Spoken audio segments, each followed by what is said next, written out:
UEFA-ի ֆուտբոլային բժիշկների կրթական ծրագիրն առաջին անգամ Հայաստանում է։ Սա մեծ հնարավորություն է հատկապես հայ բժիշկների համար, որոնք լիցենզավորում ստանալով հնարավորություն կունենան աշխատել ոչ միայն հայկական, այլև արտասահմանյան բարձրակարգ թիմերում ու հավաքականներում։ Սա եզակի հնարավորություն է մեր համար, որովհետև սպորտային բժշկության, այդ թվում ֆուտբոլային բժշկության լավագույն մասնագետներն այսպայն Հայաստանում են, եւ իմ թիմը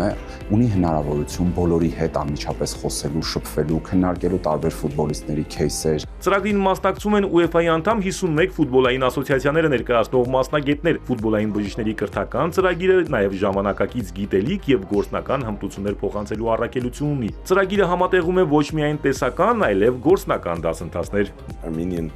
Հայաստանի ֆուտբոլի ֆեդերացիայի բժշկական անձնակազմը շատ լավ է աշխատում։ Տեսնում ենք, որ սպորտային բժշկությունը, մասնավորապես ֆուտբոլայինը, զարգանում է։ Այս կրթական ծրագիրը բաղկացած է 3 մոդուլից։ Ուրախ եմ, որ հայ մասնագետները միշտ ցանկանում են նոր բան սովորել։ Դասընթացի մասնակիցները հմտանում են ֆուտբոլային բժշկության տարբեր ոլորտներում՝ արտակարգ բժշկական միջամտություն, վնասվածքների կանխարգելում, վերականգնում, սնուցում։ Լիցենզավորված բժիշկները հնարավորություն կստանան հետագայում ֆուտբոլային բժշկության տեսական ու գործնական դասեր տալ Հայաստանի տարբեր բժշկական ուսումնական հաստատություններում։ Արամ Մանուկյան, Էպիկենտրոն։